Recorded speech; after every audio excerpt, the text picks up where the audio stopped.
So the cops show up at your house at night because your own brother is trying to break in, and then he literally tells them he lives there. Wait, what? Yeah, neighbors thought it was a robbery, but here's the thing. Your family keeps saying, help family, while this guy steals everything you own, has no job, and every chat with your kid turns into an intervention. You almost got a permanent house guest you couldn't evict for years. So what do you do when saying no makes you the bad guy? Okay, so here's how this whole mess starts.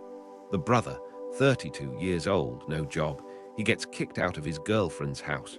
And not for some small thing. He was talking crap about her to his buddies. Problem is, she's a lawyer, a scary one. Obviously she found out. So yeah, he's out. Now the family comes knocking on our door. They're like, you have an extra bedroom, right? The one for when the parents visit. Just take him in for a bit. But here's the thing about this brother.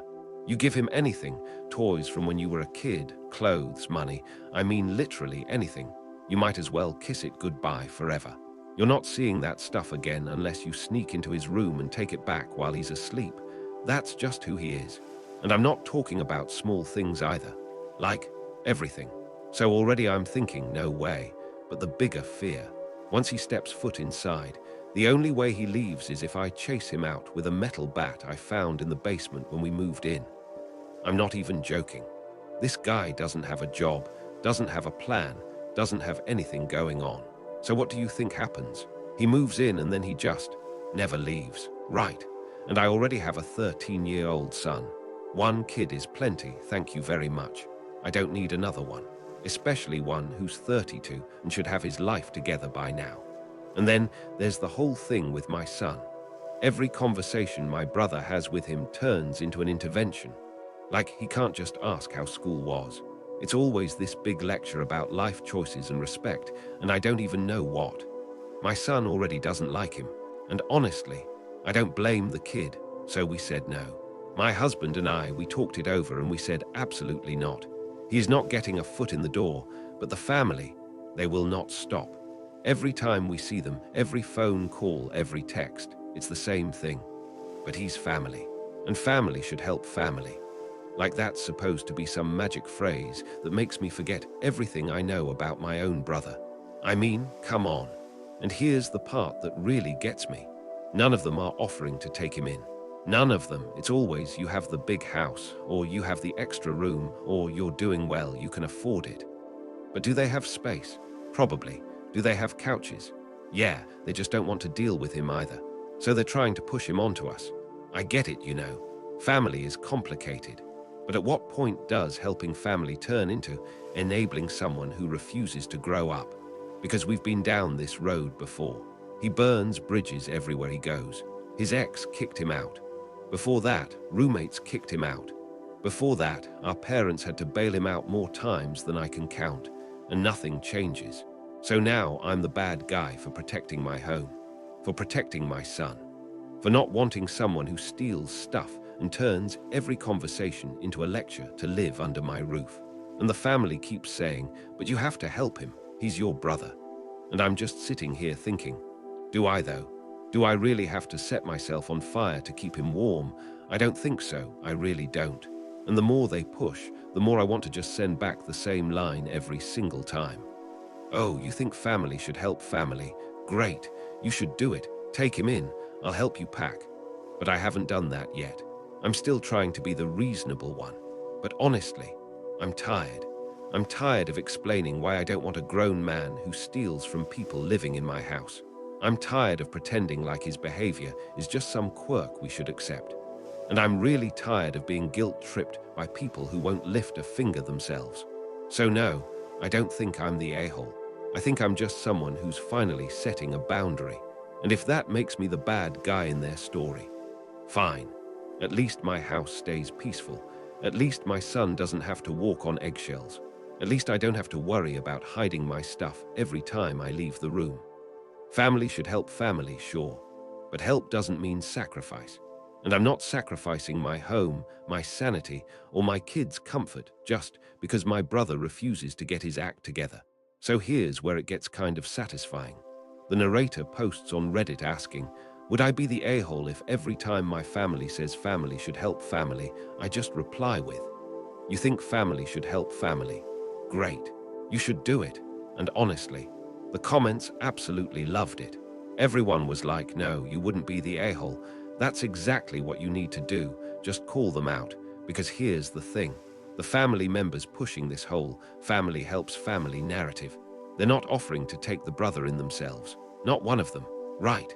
It's always you have the big house, or you're the one who can afford it. But when you turn it around and say, okay, great, then you do it, suddenly they get real quiet.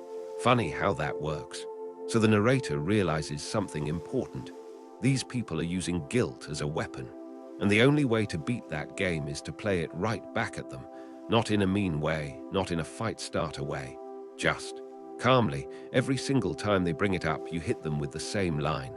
Oh, family should help family. Awesome, you should do it then. I'll support you. And the thing is, it's not even a lie. You're not saying anything cruel. You're just agreeing with them. Yeah, family should help family. Absolutely. That's a great principle, so you do it.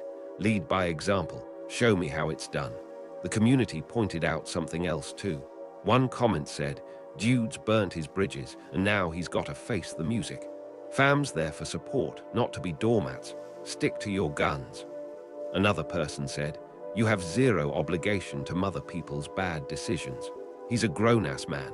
If he hasn't learned to overcome adversity at his age, this is the perfect opportunity for a crash course. And that's really the core of it, right? The brother is 32, not a teenager, not someone going through a temporary rough patch. This is a pattern, and the family's solution is to keep bailing him out so the pattern never has to change. So the narrator decides, yeah, I'm going to do it. I'm going to use their own logic against them. Not to be petty, just to make a point. If family helps family is the rule, then let's see who actually steps up when the spotlight turns around. And here's the best part. You don't have to argue.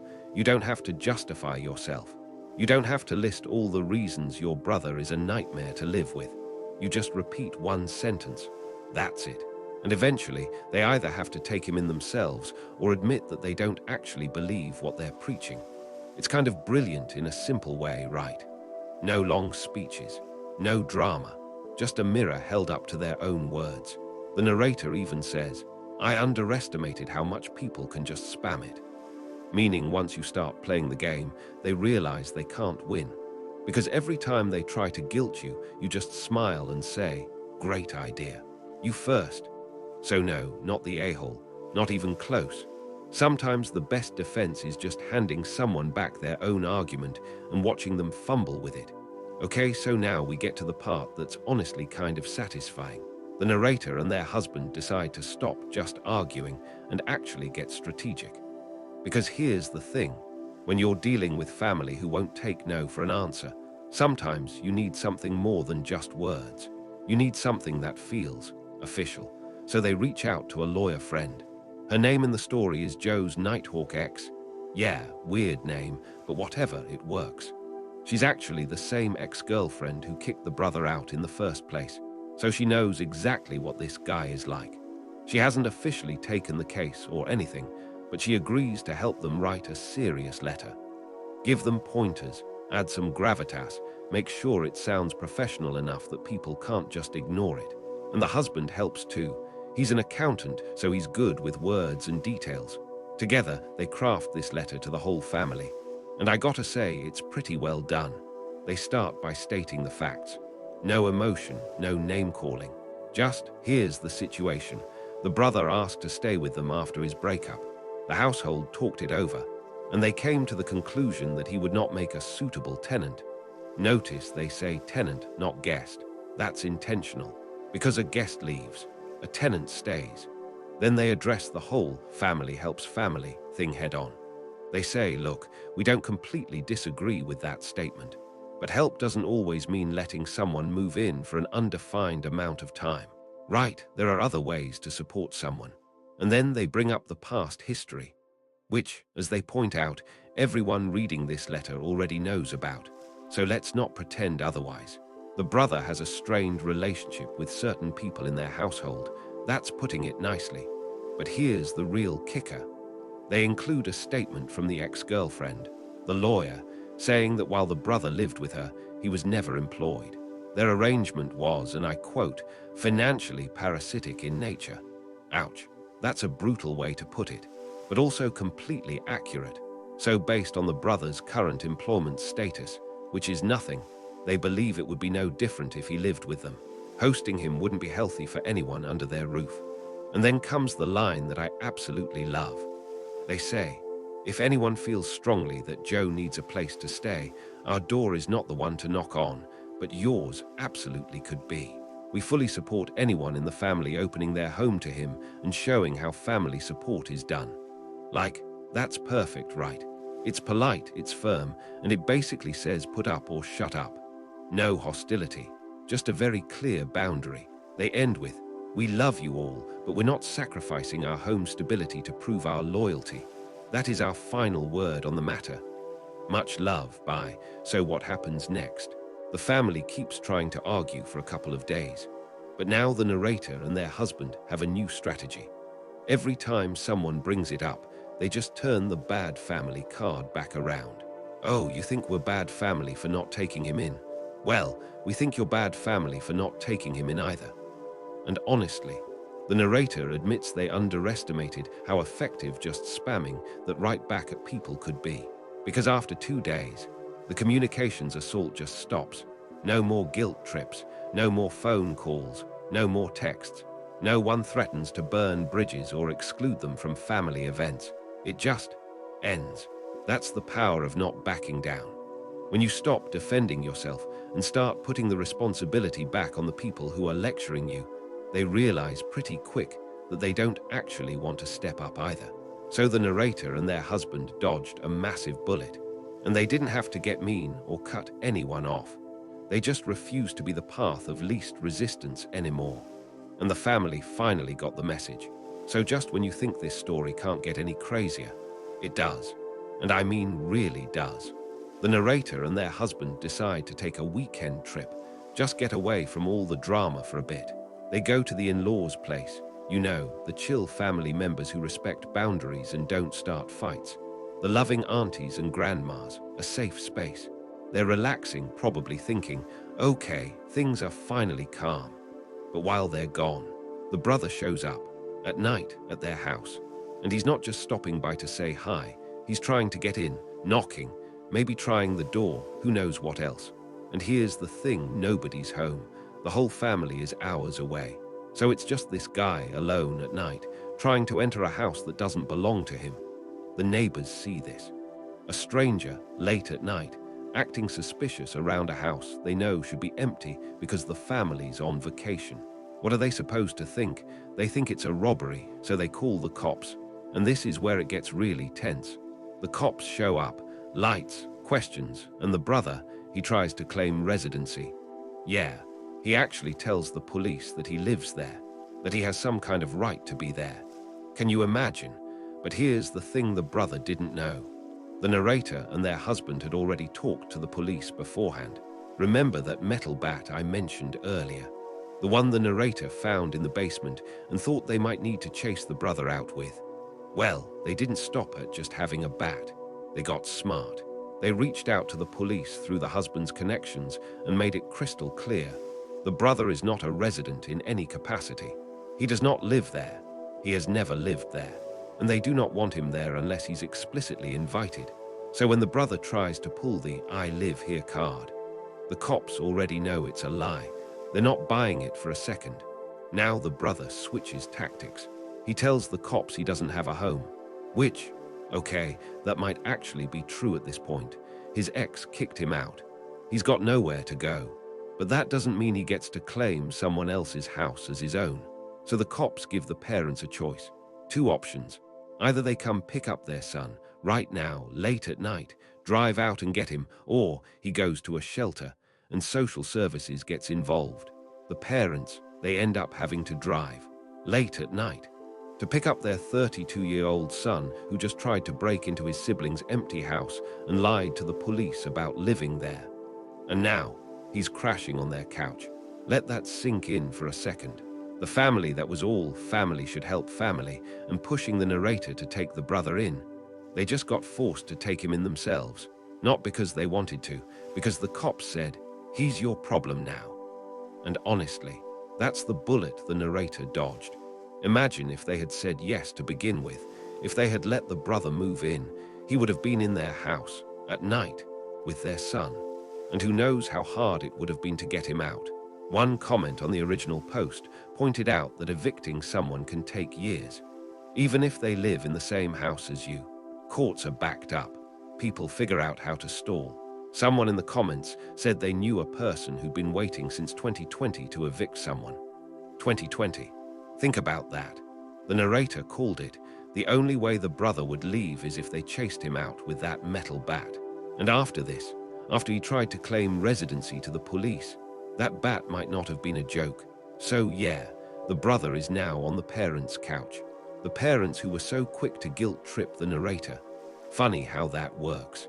When the cops are the ones making the call, suddenly, family should help family becomes a lot less optional.